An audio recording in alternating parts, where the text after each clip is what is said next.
ये बीपीएससी तूने क्या किया, एक ही पल में अचानक दी है नई सदमा। तो दोस्तों नमस्कार, मैं रितेश आप लोग को अपने यूट्यूब चैनल पेशे सॉल्यूशन 360 पर स्वागत करता हूं। दोस्तों जैसा कि पता हुआ कि बीपीएससी 70th एग्ज़ाम के लिए एक छोटा सा नोटिस आया। ये एक्चुअली छोटा सा नोटिस नहीं बल्कि वो कहते हैं ना, ये सुतली बम नहीं है, बहुत बड़ा धमाका हुआ है यहाँ पे हम लोग पे, हम जैसे सारे छात्रों पे ना बीपीएससी का एक बहुत बड़ा बम आके फटा है।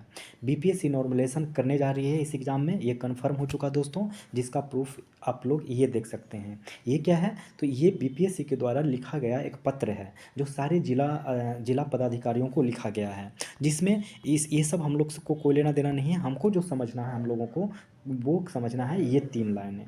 ये 3 लाइन में जिक्र किया जा रहा है कि एक सेट, 2 सेट और 3 सेट की बात किया जा रहा है। एक ब्राउन कलर का होगा और ये एक येलो कलर का होगा, एक ब्लू कलर का होगा। मतलब आप लोग को इसके अनुसार एक नॉर्मलाइजेशन किया जाएगा। इसके अनुसार ये कहा जा रहा है कि आप लोग को ये तीनों सेट में किसी एक सेट का प्रयोग करना है, हर डिस्ट्रिक्ट में कहा गया है। मतलब जो भोजपुर वाले लोग होंगे वो कोई कलर का सेट यूज कर लेंगे, जो नालंदा डिस्ट्रिक्ट के होंगे वो कोई कलर का कर लेंगे, पटना वाले कोई कलर का कर लेंगे।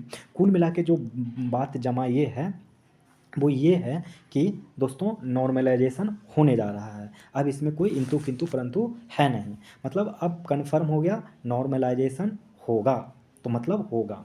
अब इन लोग चुपके से क्यों कर रहे हैं नॉर्मलाइजेशन, ये बात हम लोग को नहीं समझ में आ रहा है। क्यों चुपके से करने की क्या आवश्यकता है? आपको जब नॉर्मलाइजेशन ही करना था तो सबको, सारे स्टूडेंट्स को कॉन्फिडेंस में लेके करते। अगर सारे स्टूडेंट्स बोल दिए होते तो कर देते। आप लोग ने पहले एक प्राइवेट, मतलब जितने भी टीचर्स हैं उनसे आपने मीटिंग रखा, मीटिंग में भी किनको रखा? आपने उन उन जैसे शिक्षकों को आपने बुलाया जो बीपीएससी को खुद पढ़ाते भी नहीं हैं। वो सिर्फ दरोगा को पढ़ाते हैं, रेलवे को पढ़ाते हैं, ग्रुप डी वगैरह को पढ़ाते हैं। जो एग्जैक्टली जो बीपीएससी को स्टूडेंट को पढ़ाते हैं उन लोग तो आपने बुलाया ही नहीं। आपने ना कोई गवर्नमेंट कॉलेज के प्रोफेसर को बुलाया। आपको बुलाना ही था कि नहीं, हम अच्छे से सजेशन लेते तो दृष्टि के टीचर्स को बुला लेते, बढ़िया बढ़िया विजन के थे, बाजीराव के थे, पटना में भी बहुत बड़े बढ़िया फैकल्टी हैं, उन लोग को कुछ बुला लिए होते।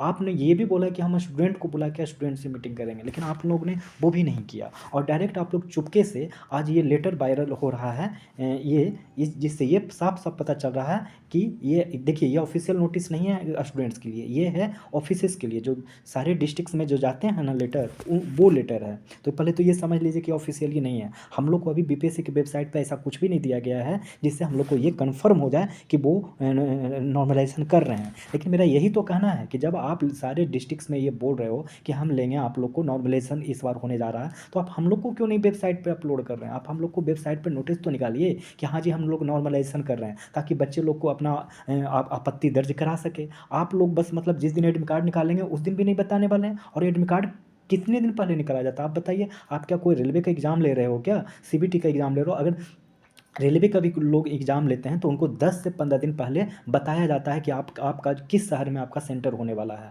आपको 13 तारीख को एग्ज़ाम है, आज कितने तारीख हो गए हैं? 3 तारीख हो गए हैं। आज आप लोग किसी भी स्टूडेंट को नहीं बता रहे हैं कि एग्ज़ाम आप लोग का कहाँ होगा, किस शहर में होगा। और आप डायरेक्ट 6 तारीख को आप लोग बताइएगा कि आप लोग का एग्ज़ाम है, 13 तारीख को एडमिट कार्ड लॉन्च करिएगा। कोई बच्चा 7 दिन में कैसे कोई पहुँचेगा? आज पता है आप लोग को, एक दोस्त ने फ़ोन किया था, मतलब बीपीएससी ऑफिस में। उस दोस्त ने बोला कि सर जी मैं तो सूरत में रह रहा हूँ, क्या मैं आ जाऊँ, टिकट बना लूँ? तो वो लोग बोलते हैं कि आप बना लीजिए टिकट, इसमें मैं क्या करूँ? मतलब ऐसे ऐसे जवाब दिए जा रहे हैं। बताइए ये क्या मजाक हो गया कि मतलब अभी तक आपको पता नहीं है कि 13 तारीख को एग्ज़ाम होने वाला है, तो आप ये तो बताइए कि कन्फर्म कि हाँ 13 को ही हम लेने जा रहे हैं एग्ज़ाम, नॉर्मलाइजेशन करेंगे ना करेंगे, कुछ भी तो नहीं बता रहे हैं। और चुपके से आप लोग नॉर्मलाइजेशन को बनाने जा रहे हैं। आखिर ऐसा क्यों कर रहे हैं? सवाल तो ये है ना, आखिर ऐसा क्यों कर रहे हैं? तो हम लोग को पहले थोड़ा-सा ये समझना चाहिए कि आखिर ये नॉर्मलाइजेशन से हम लोग डर क्यों रहे हैं? सारे स्टूडेंट डर क्यों रहा है? दोस्तों मैं इस बार सही बताता हूँ कि नॉर्मलाइजेशन किसी भी कीमत पे नहीं होना देना चाहिए, वरना कुछ भी संभव है। मतलब फिर आप लोग नौकरी करना भूल जाइए कि नौकरी क्या होता है। इसका रीज़न जानने जानने के अगर समझना चाहते हैं कि नॉर्मलाइजेशन क्यों हम लोग इससे बहिष्कार करना चाहते हैं, तो पहले आपको ये समझना होगा कि जो सेंट्रल की जो वैकेंसी आ रही है, खासकर रेलवे की मैं बात कर रहा हूँ, खासकर मैं बैंक की बात कर रहा हूँ, और खासकर मैं एसएससी की बात कर रहा हूँ। इन लोग में देखिएगा क्या हो रहा है कि इन लोग क्या कर रहे हैं, या नीट में भी हो, कहीं भी, माने जितने भी एग्ज़ाम्स हो रहे हैं तो वो सारे एग्ज़ाम ना ऑनलाइन हो रहे हैं। अब ऑनलाइन जब पहली बार लाया गया था ना, लगभग 2000, मुझे याद है कि 2014-15 के आसपास ना ऑनलाइन एग्ज़ाम स्टार्ट हो चुका था, मतलब अच्छे से परिपक्व अवस्था में स्टार्ट हो चुका था 15-16 से, 14-15 से। इस वक्त उस टाइम के जो लोग थे, स्टूडेंट्स लोग थे, उन्होंने कोई भी प्रोटेस्ट नहीं किया कि आप लोग ऑनलाइन ऑनलाइन एग्ज़ाम हम लोग को मत लीजिए। ऐसा उन लोगों ने किसी ने नहीं प्रोटेस्ट किया, बल्कि उस स्टूडेंट ने भी साथ दिया कि हाँ हाँ, ऑनलाइन होने से ना बहुत फ़ायदा होगा। जो क्वेश्चन आउट होता है वो क्वेश्चन ऑफलाइन में, क्वेश्चन जो आउट होता है वो ऑनलाइन में आउट नहीं होगा, क्योंकि क्वेश्चन किसी को पता ही नहीं होगा, क्योंकि वहाँ रैंडम तरीके से वेबसाइट होगा, सर्वर होगा, वो लोग खुद सर्वर सिलेक्ट कर लेगा रैंडमली तरीके से। और कोई भी स्टूडेंट को ये विश्वास नहीं होता था कि ऑनलाइन में भी कोई कोई कोई मतलब सेंटर, ये मतलब ऑनलाइन में कभी भी क्वेश्चन आउट हो सकता है। लेकिन आज आज हम लोग खड़ा हैं 2024 में। मुझे लगता है कि हम जितना जानते होंगे, इससे मेरे से भी ज़्यादा आप लोग सारे स्टूडेंट समझ रहे होंगे दोस्तों, कि 2024 में हम लोग जहाँ खड़ा हैं वहाँ ऑनलाइन में कितनी बड़ी सेंधमारी मारी जा सकती है, जिसका आप लोग ने हालिया उदाहरण देखे होंगे एमटीएस में, जो बिहार से ही कितने सारे स्टूडेंट पकड़े जा रहे हैं। इसमें ऐसे डेटा आ रहा है कि एक सेंटर को, अगर ऑनलाइन सेंटर है, वो क्या कर रहे हैं कि हर शिफ्ट में, जानते हैं कि आप लोग का कोई भी एग्ज़ाम होता है तो एक दिन में 3 से 4 शिफ्ट होता है, तो बोला जाए कि हर शिफ्ट में 30 बच्चों के साथ को सेटिंग किया जा रहा है। एक सेंटर से एक शिफ्ट में 30, अगर उस शिफ्ट में, उस सेंटर पे एक दिन में 3 शिफ्ट भी होते हैं तो 90 स्टूडेंट, मतलब 90 स्टूडेंट को वो लोग गलत तरीके से उन लोग को पास करवाए जा रहे हैं। आज इसका, और इसका प्रमाण कहाँ है, तो देख लीजिए, सीटेट का एग्ज़ाम भी एक दो दो तीन सालों तक ऑनलाइन ही हुआ। लास्ट में सीटेट वालों ने बोला कि ऑनलाइन में तो बहुत ज़्यादा सेटिंग होता है, इसलिए हम एग्ज़ाम लेंगे ऑफलाइन, और वो लोग अब ले रहे हैं ऑफलाइन, क्योंकि उन लोग को भी पता है कि इसमें से हम लोग नहीं कुछ कर सकते हैं।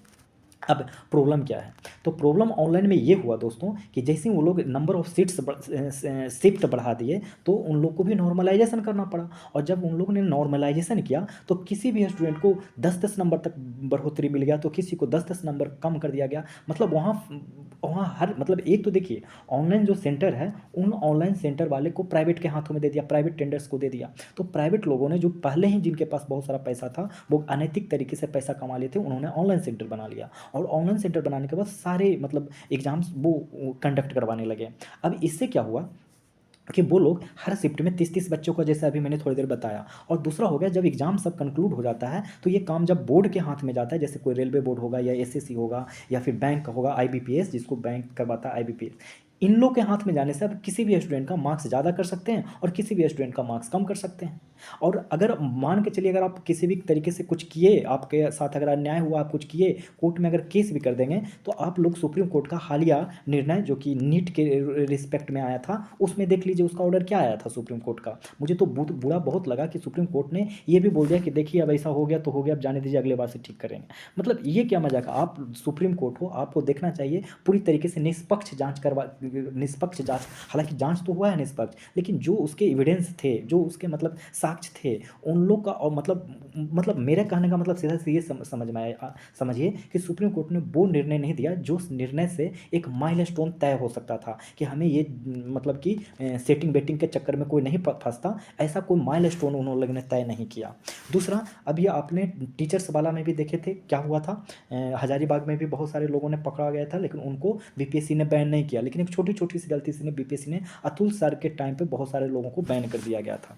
तो कुल मिला के मैं ये कह रहा हूँ कि जिस तरीके से ऑनलाइन एग्ज़ाम होने की वजह से साधारण स्टूडेंट्स को अभी नौकरी पाने में बहुत कठिनाइयाँ हो रही है, ठीक उसी प्रकार से अगर बीपीएससी ने एक बार नॉर्मलाइजेशन कर दिया ना, तो हम लोग का जो फ्यूचर माने नेक्स्ट जनरेशन आएगा, जो जूनियर्स आएंगे पढ़ने वाला, हम लोग को ज़िंदगी भर कोसेंगे, जैसे कि हम लोग कोस रहे हैं अपने सीनियर्स को, कि उन लोगों ने ऑनलाइन एग्ज़ाम को एक्सेप्ट ही क्यों किया।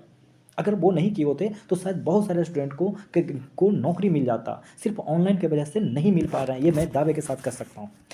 अब अगर आज हम लोग ने नॉर्मलाइजेशन के लिए कुछ नहीं आवाज़ उठाया ना, तो हम लोगों को बहुत, हम लोग के जो जूनियर्स होंगे बहुत गरियाएंगे भविष्य में कि इन लोग क्या कर रहे थे। इसलिए किसी भी कीमत पे नॉर्मलाइजेशन नहीं होने देना है। अब इसका क्यों बीपीएससी में नॉर्मलाइजेशन नहीं होने देना, देखिए, नॉर्मलाइजेशन में 3 सेट इन लोग करने वाले हैं, जैसा कि इन लोग बताएं कि हम लोग 3 सेट में 3 पेपर बनाएंगे।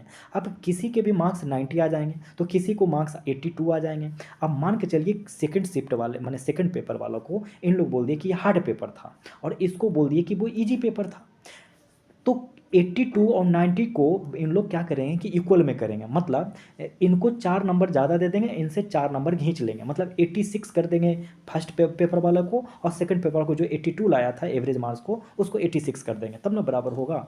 जरा सोचिए, जो बंदा 82 ही लाया, इसको सचमुच में 4 क्वेश्चन एक्स्ट्रा पता नहीं था, वो तो 82 ला के भी 86 ला के पास कर जाएगा।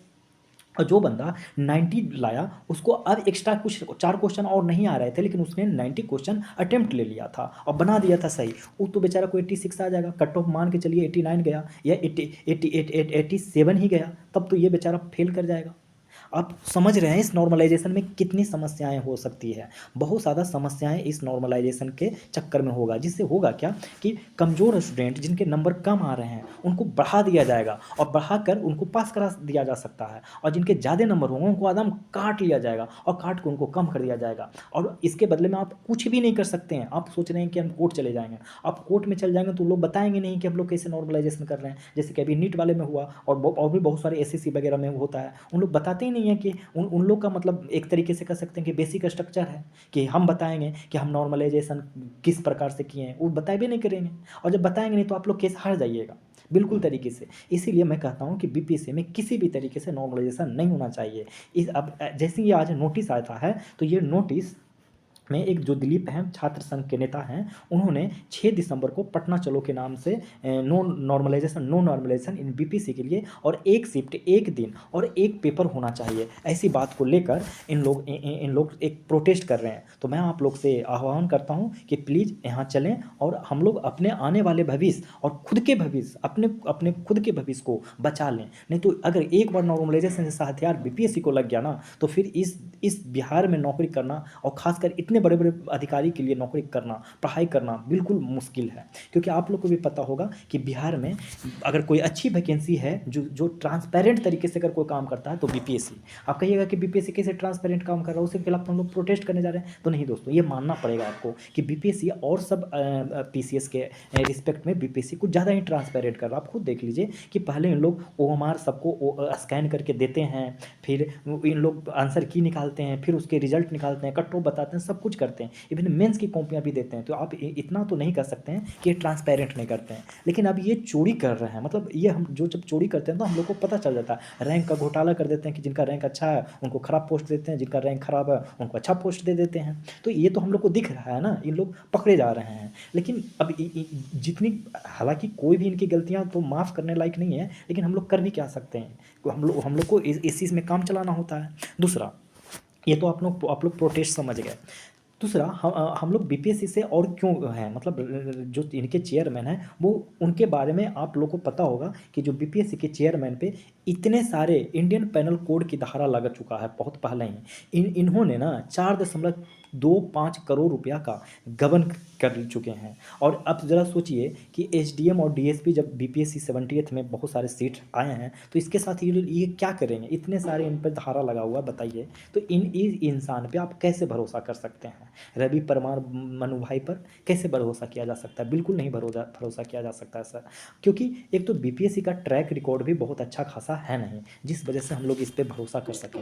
तो अब कुल मिला के ये देख लीजिए कि आप लोग को क्या करना है। हम लोग को अपना भविष्य तो बचाना ही है, प्लस हम लोग को अपने आने वाले जनरेशन के जूनियर्स के भविष्य को बचाना होगा किसी भी तरीके से। किसी के बहकावे में नहीं रहें। और 6 दिसंबर को एग्ज़ाम, 6 दिसंबर को एग्ज़ाम के लिए प्रोटेस्ट करने चलना है कि नो नॉर्मलाइजेशन और no normalization, 1 day 1 shift exam होना चाहिए, और 1 पेपर, एक ही दिन में एक ही शिफ्ट में सारे बच्चों का होना चाहिए एग्ज़ाम।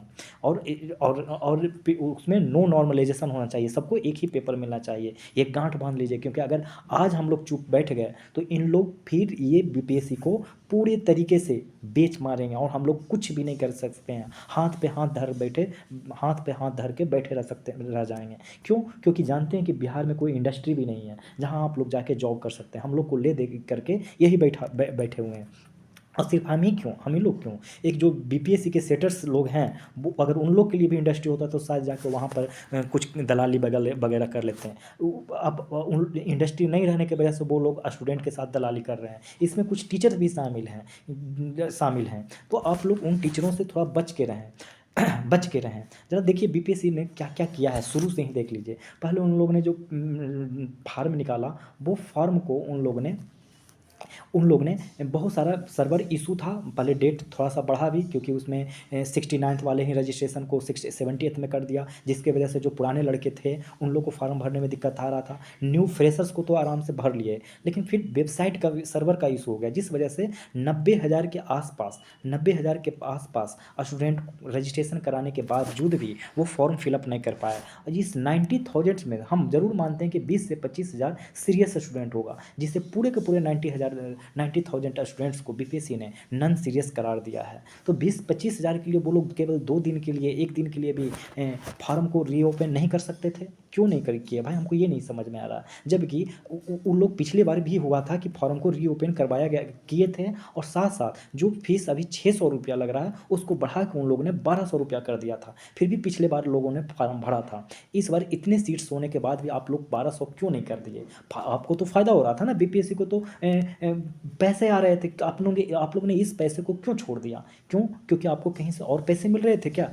आप लोग क्यों नहीं इन बच्चों को साथ दिए? इन लोग बच्चों को कम से कम, जो लोग, आप लोग नए रजिस्ट्रेशन हम नहीं करवाते, लेकिन जो लोग ऑलरेडी रजिस्ट्रेशन करवा चुके हैं उनको तो फॉर्म फिलअप करने का मौका देते। भले ही आप पैसा ज़्यादा ले लेते, कोई फ़र्क नहीं पड़ता, आप ले लेते, जिसको भरना होता वो भर लेते, और उसके अगर 2-3 दिन टाइम देने के बाद भी, आपके पैसा बढ़ाने के बाद भी अगर कोई बच्चे नहीं फॉर्म भरते थे, तब आप ज़रूर कह सकते हैं कि वो बच्चे नॉन सीरियस स्टूडेंट थे, लेकिन सीरियस नहीं थे, ऐसा बोल सकते थे। क्योंकि आप जिस वक्त फार्म निकाले उस वक्त पूरे उत्तर बिहार में बहुत बाढ़ आया हुआ था, लोग बना नहीं रहे थे। जितने भी बीडीओ सीओ वगैरह थे, जो लोग जाति ओबीसी बनाते हैं, वो लोग उस बाढ़ राहत कार्य में लगे हुए थे, जिस वजह से लोगों का ओबीसी और भी सर्टिफिकेट होता है बनाने में बहुत समस्या हो रही थी। ये बात आप लोग को समझना चाहिए सर। आप लोग अगर एग्ज़ाम को 10 दिन बढ़ाएं, मैं बीपीएससी से ज़रूर रिक्वेस्ट करना चाहता हूँ कि कृपया करके ऐसा मानसिक तनाव हम स्टूडेंट्स को न दें। प्लीज़ प्लीज़ आपसे हम रिक्वेस्ट कर रहे हैं, क्योंकि ऐसे तनाव देने का क्या फ़ायदा होता है? हम लोग के लिए ना आप लोग ये रिक्रूटमेंट 2035 निकाले हैं, किसके लिए निकाले हैं बताइए? सेटर्स लोग के लिए निकाले हैं, आप स्टूडेंट्स के लिए निकाले हैं ना, बिहार के स्टूडेंट्स को ना। चलिए इसमें से तो अलग राज्य के भी स्टूडेंट्स आ जाते हैं, हमको उन लोग से कोई प्रॉब्लम नहीं है। जिन लोग को आना है वो आएँ, ओपन है, होना भी चाहिए, क्योंकि हमारा देश है, हमारा बिहार ही नहीं है, हमारा पूरा देश है, तो कोई भी एग्ज़ाम आके दे सकता है। लेकिन मैं बीपीएससी से आग्रह करना चाहता हूँ, आप क्यों ऐसा कर रहे हैं बताइए ना? हम जैसे स्टूडेंट को क्यों आप लोग तकलीफ़ दे रहे हैं? किसी दिन हम जैसे स्टूडेंट आप लोग को तकलीफ़ देने पे आ गए तो क्या होगा? अब किसी चीज़ की भी एक लिमिट होती है ना सर, क्यों आप ऐसा कर रहे हैं बताइए? कोई फ़ायदा है ऐसा करने से? आप लोग 2 दिन के लिए फॉर्म डेट को निकलवा देते, आप एग्ज़ाम का जो एडमिट कार्ड होता है वो 10 से 15 दिन पहले एडमिट कार्ड दे दिए थे, कम से कम 20 दिन आपको पहले एडमिट कार्ड देना था। आप बताइए, आज 3 तारीख हो गया है, 13 तारीख को आप लोग एग्ज़ाम लेने वाले हो, 13 तारीख को आप लोग एग्ज़ाम लेने वाले हो, और 3 तारीख तक आपको एडमिट कार्ड का कोई असर नहीं है। कम से कम सब स्टूडेंट को शहर तो बता देते कि किसको भागलपुर जाना है। अब अगर पटना का टिकट भी कटा दे, जो लोग चेन्नई बेंगलुरु में रह रहा है, अगर पटना का टिकट भी कटा ले, तो उसको अगर पटना से भागलपुर जाना हो तो यहाँ से भी उसको 7-8 घंटे लग जाएंगे, 6-7 घंटे तो लग ही जाएंगे। किसी को किशनगंज उतरना होगा, तो आप अगर बता दें कि इस शहर में बाबू हम आप लोग को सेंटर दे रहे हैं, तो कम से कम उस शहर का तो टिकट तो बना सकते हैं। आप लोग ऐसा क्यों कर रहे हैं? तो हमारी बीपीएससी से एक दरख्वास्त है कि प्लीज़ आप लोग इस चीज़ को नोटिस कीजिए, और आप लोग एक नोटिस हम लोगों की बातों को कीजिए, और एक नोटिस आप लोग अपने तरीके से निकाल दीजिए कि आप लोग नॉर्मलाइजेशन नहीं करने जा रहे हैं, और साथ ही एक ही दिन में पेपर तो लेंगे ही आप लोग, और एक ही शिफ्ट में लेंगे, और एक ही क्वेश्चन पेपर सबको देने जा रहे हैं। आप बस इसको कर दें। अगर आपको 13 तारीख को ही लेना है एग्ज़ाम तो लीजिए ना। अगर आपको 90,000 को नहीं एग्ज़ाम देना है तो हम तो बस यही कहेंगे कि आप लोग किसी भी तरीके से उन लोग को भी एग्ज़ाम दिला दीजिए, लेकिन आप लोग कीजिए, और कम से कम नोटिस तो निकालिए कि हम लोग नॉर्मलाइजेशन नहीं कर रहे हैं, क्योंकि हम भी लोग भी स्टूडेंट हैं, हम लोग तो बहुत मानसिक तनाव से गुजर रहे हैं। घर का प्रॉब्लम होता है, आप लोग अलग से प्रॉब्लम दे रहे हो, हम लोग कहाँ जाएँ आप ही बताइए ना? आप लोग तो अपना जीवन सेटल कर लिए हैं, हम लोग कहाँ जाएँ आप ही बताइए? तो प्लीज़ प्लीज़ बीपीएससी सर, हम आप बीपीएससी के चेयरमैन जो लोग भी हैं, जो आप लोग प्लीज़ हमारे लोग की बातें सुनें और ऐसा ना करें जिससे हम लोग को बहुत ज़्यादा तकलीफ़ हो। ज़रा देखिए ना, आज दिलीप जी का मैंने इंटरव्यू देख रहा था, जब वो बीपीएससी गए थे तो उन लोग ने बताया कि बीपीएससी में सारे जो पदाधिकारी हैं, मतलब इनकी बीपीएससी कोई भी कमीशन होता है उसके 3 प्रमुख अधिकारी होते हैं, एक चेयरमैन, एक एग्जामिनेशन कंट्रोलर, और एक सेक्रेटरी माने जो सचिव हैं, और ये तीनों ही 5 तारीख तक छुट्टी पे हैं। मतलब जब आप लोग इतने बड़ा एग्ज़ाम लेने जा रहे हैं, राज्य का पीसीएस का 2035, जिसमें आप लोग को एसडीएम डीएसपी बनाना है, इतने बड़े वैकेंसीज़ के लिए आप लोग हैं, आप ही तीनों लोग गायब हैं। मतलब आप लोग 5 तारीख को आइएगा, और 6 तारीख को आप लोग एडमिट कार्ड लॉन्च करिएगा। लोग 6 तारीख को, वो भी 6 तारीख को आप शाम में एडमिट कार्ड लॉन्च करिएगा, सबको रिलीज़ करिएगा। वेबसाइट हैक मतलब वेबसाइट फिर से स्लो हो जाएगा, लोगों को 7 तारीख को पता चलेगा। अब बताइए 7 तारीख को लोगों को पता चला है, एग्ज़ाम आप ले रहे हैं 13 तारीख, जो दूर में रह रहा है बेंगलुरु, वो 11 तारीख को, उसको हर हालत में 10 तारीख को निकलना होगा। क्या ये 3 दिन में वो उनको सही सलामत टिकट मिल पाएगा? और आप लोग को पता होना चाहिए सर कि उस टाइम पे रेलवे के भी बहुत सारे एग्ज़ाम्स हैं, और भी कई कई चीज़ सीटेट वगैरह का एग्ज़ाम है। बहुत ट्रैवलिंग होगा सर, आप लोग समझिए इस चीज़ को। इतने ट्रैवलिंग होगा ना कि ट्रेनों में सीट नहीं मिलेंगे, बसों में सीट नहीं मिलेंगे, लोग कैसे जाएंगे? ऑटो वाले स्टूडेंट्स को देखते ही भाड़ा सीधे दोगुना कर देते हैं, उतने पैसे कहाँ से लाएंगे? भाई आप लोग को सरकार पैसे दे रहे हैं, हम लोग को कौन पैसे दे रहे हैं? हम लोग खुद से मेंटेन करते हैं सर, खुद से पैसे का अरेंज करते हैं। माँ बाप भी पैसे देने से भी इनकार करने लगे हैं सर। समझिए हम लोग की समस्याएं, और ये सिर्फ एक स्टूडेंट की समस्याएं नहीं है, सबकी, सब बहुत सारे स्टूडेंट्स की समस्याएं हैं सर। प्लीज़ प्लीज़ मैं आप लोग से, आपसे बीपीएससी के चेयरमैन सर रवि परमार मनु भाई सर, आप पे बहुत सारे चार्ज लग गए हैं करप्शन के। हमको इस सबसे कोई लेना देना नहीं, लेना देना है कि आप पे चार्ज लगे हों क्या नहीं। आप अभी, मैं इतना जानता हूँ कि आप बीपीएससी के चेयरमैन हैं और हम लोग के माई बाप हैं। आप ही कोई, आप अगर एक डिसीजन लेंगे हम लोग का भला होगा। हम लोग नहीं चाहते हैं कि किसी पर आंदोलन करें, लेकिन आप लोगों ने मजबूर कर दिया। हम लोग आएंगे 6 तारीख को बीपीएससी के ऑफिस पे और हम लोग धरना देंगे। जब तक आप लोग नोटिस नहीं निकालेंगे तो हम लोग नहीं हटने वाले हैं। आप लोगों ने देखा है सर कि उत्तर प्रदेश पीसीएस में किस के लोग जब नॉर्मलाइजेशन करने के लिए डेट निकाले तो बच्चों ने कितने बढ़िया स्ट्राइक किया था, मतलब धरना दिया था। हम लोग भी उनसे कम नहीं है श्रीमान, हम लोग भी आएंगे और हम लोग भी शायद उससे भी ज़्यादा बड़ा आंदोलन कर देंगे। तो प्लीज़ आपसे बस एक दो रिक्वेस्ट है मेरी। पहला रिक्वेस्ट ये है कि जो 93,000 बच्चा है ना, 93,000 बच्चा, प्लीज़ उनके लिए 3 से 4 दिन या चलिए 2 से 3 दिन तक का फॉर्म भरने का ओपन कर दीजिए, जिससे, और आप लोग चाहें तो उस पैसे को बढ़ा दीजिए, 1200 रुपया कर दीजिए। हम इसमें आप बीपीएससी के साथ हैं कि भाई चलिए आप लोग लेट ही हुए हैं, आपको लेट फाइन लगेगा एक्स्ट्रा 600 रुपया, ये मान लिया। दूसरा आप लोग काम किए कि प्लीज़ जो आप लोग मानसिक तनाव हम लोग को दे दिए हैं ना, क्योंकि इतनी बड़ी वैकेंसी है तो सबको समानता का अधिकार देना चाहिए। और जो आप लोग 13 तारीख को एग्जाम लेने वाले हो ना, बस इसको शिफ्ट कर दो थोड़ा सा। आपको जितना भी 10 दिन 15 दिन आपको जब भी लगता है, तो दिसंबर के ही महीने में लेने का मन है तो दिसंबर में ले लो, नहीं तो चलिए हम लोग को जनवरी में ठंडे में ही भेज दीजिए कहीं भी, जनवरी तक आप लोग इस एग्ज़ाम को शिफ्ट कर दीजिए। और तीसरा हमारा आप लोग से डिमांड ये है श्रीमान बीपीएससी के चेयरमैन, कि आप नो नॉर्मलाइजेशन, कोई भी नॉर्मलाइजेशन नहीं होगा। एक दिन पेपर करवाइए, एक शिफ्ट में पेपर करवाइए और एक ही सबको पेपर भी बांटिए। यही हमें आप लोग से रिक्वेस्ट है। अगर ऐसा नहीं आप लोग पूरा करते हैं तो फिर कुछ चीज़ें ऑफिशियली ऑफिस से या पार्लियामेंट से चीज़ें या असेंबली से चीज़ें नहीं होती है सर। कुछ चीज़ें जो होती है, कुछ न्याय जो होता है सर, सड़क से भी होता है, ये आप लोग को पता है सर। तो हम लोग न्यायालय का इंतज़ार नहीं करेंगे कि कब क्या क्या होगा, नहीं हम लोग सरकार का कुछ ध्यान रखेंगे, हम लोग सड़क पे आ जाएंगे सर। और फिर सड़क पे आ जाएंगे तो न्याय होगा सर, और बिल्कुल होगा। तो आप लोग थोड़ा सा छुपाएं नहीं बीपीएससी वाले, आप लोग थोड़ा देख लें। और दोस्तों मैं आप लोग से यही सलाह देने जा रहा हूँ कि इन लोग 13 दिसंबर को एग्ज़ाम कंडक्ट करवाने के मूड में हैं। इनके इसके पीछे 2-3 लॉजिक है कि जैसे अभी इन लोगों ने एक थोड़ा सा टेस्ट किया है, थोड़ा सा मतलब पेपर लेटर को वायरल करा के कि देखिए हम नॉर्मलाइजेशन करने जा रहे हैं, जिसको कोई अगर आपत्ति है तो बोलो। तो देखिए सोशल मीडिया पे पूरा हंगामा होने लगा है कि नॉर्मलाइजेशन आने वाला है, नॉर्मलाइजेशन आने वाला है। इस वजह से मेरा मानना है कि 13 दिसंबर को एग्ज़ाम तो होगा और 1 डे भी होगा, 1 शिफ्ट में होगा, एक ही क्वेश्चन पेपर होगा। इन लोग डर के मारे एक ही क्वेश्चन पेपर देखेंगे, देख लीजिएगा यही होगा। और 6 तारीख से पहले आपको पता चलेगा। लेकिन होगा क्या ना दोस्तों, कि जैसे अगर 13 तारीख को अगर इन लोग एक ही पेपर करवाएंगे, अगर मान लीजिए कि एक ही पेपर इन लोग करवाएंगे, तो जानते हैं पता है क्या होगा? ये पेपर तो ऑलरेडी होगा और कुछ बच्चों को एग्ज़ाम ही नहीं दिलवाएंगे। और जो मतलब जो 93,000 स्टूडेंट के बारे में आप सुन रहे हैं, इन लोग के लिए अलग से फार्म खुलवा देंगे और इन लोग का एग्ज़ाम दिलवा के इसी में उन लोग बच्चों को भी घुसवा देंगे और इसमें क्वेश्चन को आउट करवा देंगे।